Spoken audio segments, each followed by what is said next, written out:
I was just gifted this 4.5 quart Overmont Dutch oven, and I want to compare it to my 3.5 quart Le Creuset, as these are very comparable and at completely different price points.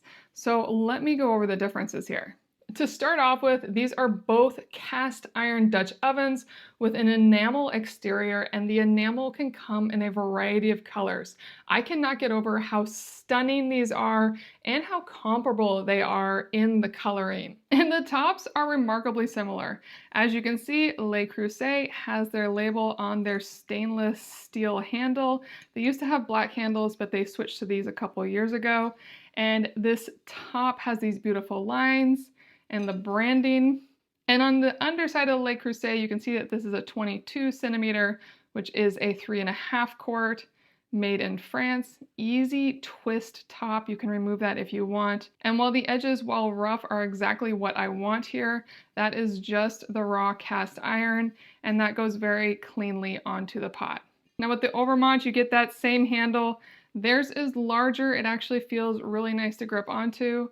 The beautiful top is really nice, very comparable. And then the bottom is actually a little different. You have the simple screw here, which makes it easy to replace or tighten the handle if needed. And then it has these lovely little bumps here, which, as I understand, are designed to help with precipitation and cooking.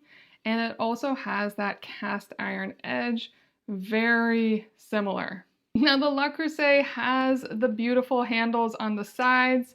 They are larger, they feel really good to hold on to, and it has that enamel interior. I have been using this one for 2 years now, so the interior has gotten a little darker with patina, but it still is beautiful and works wonderfully.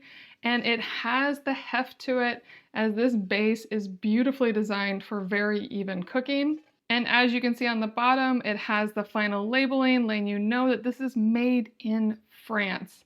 It is a 22 centimeter, 3.5 quart pot, and it's fantastic. Now the Overmont does not have as big of handles, but they're still decent, really sturdy handles. And the inside is beautiful. Now I have not cooked with this yet, and that is why it's so perfectly white, but you can see that wonderful enamel throughout. And this actually has some more heft to it than the Le Creuset, and I don't know yet how even the cooking is, but I do know that the reason it has heft is because there's additional cast iron in this base here that helps spread the heat for a more even cooking. And the bottom is plain. It doesn't tell you what size it is or where it's from, but it's so beautiful. And this is made in China. So the main reasons that I think the Le Creuset is more expensive is both because it's made in France and that brand recognition. This has been around for a very long time. But I am incredibly impressed with this. I know they focus on the quality control, and the price is right. This is a gorgeous enamel cast iron pot. And I will definitely be using both of these moving forward. I love cooking with Dutch ovens. I love how well they cook stovetop. I love that I can transfer my food right into the oven and continue cooking in the oven. And I love how well they retain heat. So I love both of these, and I really hope this video helps you make a decision.